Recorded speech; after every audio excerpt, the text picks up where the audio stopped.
ایک شخص تھا جو کہ کہتا ہے میں حج پہ گیا ہوا تھا، اپنی ساری زندگی کی جمع پونجی سنبھال کے میں حج پہ تھا، بس میں بیٹھا ہوا تھا.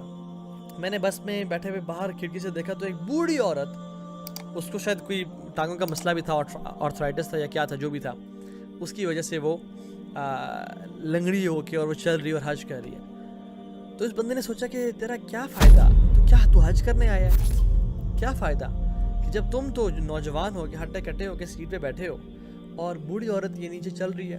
اس نے وہ اترا اور اس نے اس عورت کو کہا کہ ماں جی آپ میری سیٹ پہ جا کے بیٹھ جائیں، میں تو چل سکتا ہوں، میں تو چل لوں گا، آپ میری سیٹ پہ بیٹھ جائیں کیونکہ آپ کے لیے چلنا بڑا تکلیف دہ ہے. اللہ اکبر. اس ماں جی نے سنا نا، اس کے ایسے ہاتھ اٹھے، اس نے کہا کہ اللہ تعالیٰ تیرے لیے بھلائی کرے، اللہ تجھے ہر سال حج کرائے، اللہ تجھے ہر سال حج کرائے، اللہ تجھے ہر سال حج کرائے. بار بار سن دعائیں کی تو وہ بیٹھ کے چلی گئی. اس کے بعد سے وہ کہتا ہے کہ ہر سال مجھے نہیں پتا کیسے میں آ کے حج کرتا ہوں. کبھی میرے کوئی جانے والا کہتا ہے کہ اس سال میں تمہیں حج کراتا ہوں ایز اے صدقہ، ایز اے چیریٹی. پتہ نہیں میں کیسے حج کرتا ہوں، ہر سال میں حج کرتا ہوں. یہ ہے دل سے نکلی ہوئی دعا. تو اپنے رب سے نا ایک یہ ڈیپ، یہ ہمارا اتنا بڑا ویپن ہے جس کو ہم کبھی یوز ہی نہیں کر رہے. نبی کریم صلی اللہ علیہ وسلم نے خود فرمایا الدعاء هو العبادہ، دعا ہی تو عبادت ہے، دعا ہی تو عبادت ہے. And the basis of every prayer, every Ubadah is دعا. آپ حج دیکھ لیں، آپ زکوٰۃ خیر مالی عبادت ہے، آپ نماز دیکھ لیں، نماز میں ہم کھڑے ہوئے ہیں، اللہ تعالیٰ کی تعریفیں بیان کی، تعریفیں بیان کرنے کے بعد کیا کہا؟ اہدنا الصراط المستقیم. جو ساری تعریفوں کی وجہ تھی وہ یہ تھی اہدنا الصراط المستقیم، یا اللہ مجھے ہدایت دے، مجھے سیدھے راستے پہ چلا. آپ حج میں دیکھ لیں، حج میں کنسسٹنٹ دعا انسان مانگ رہا ہوتا ہے.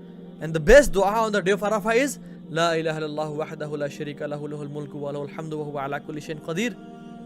This is دعا and this is the best دعا جو کہ اللہ کے امین اور تمام انبیاء نے عرفہ کے دن مانگی. یقین جانیں آپ کا لاسٹ کنیکشن اللہ تعالیٰ سے صرف آدھے گھنٹے کی دوری پہ ہے.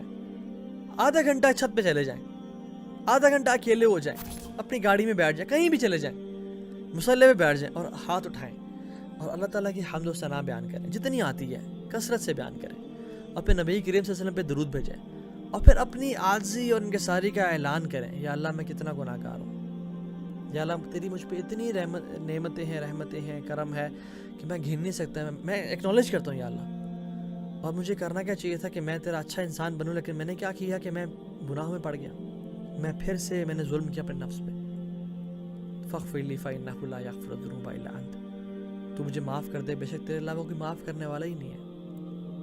ابو لک بنعمتک علی و ابو بذنبی، بے شک میں اقرار کرتا ہوں تیری نعمتیں مجھ پہ ہیں اور میں اقرار کرتا ہوں بہت میں گناہ گار ہوں.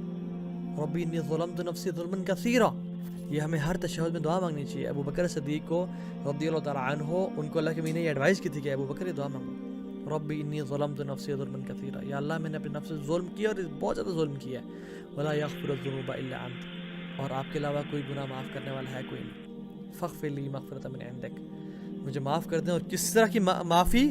مغفرۃ من عندک، جو آپ کے پاس ہے، جو معافی آپ کے پاس ہے، بہترین قسم کی معافی.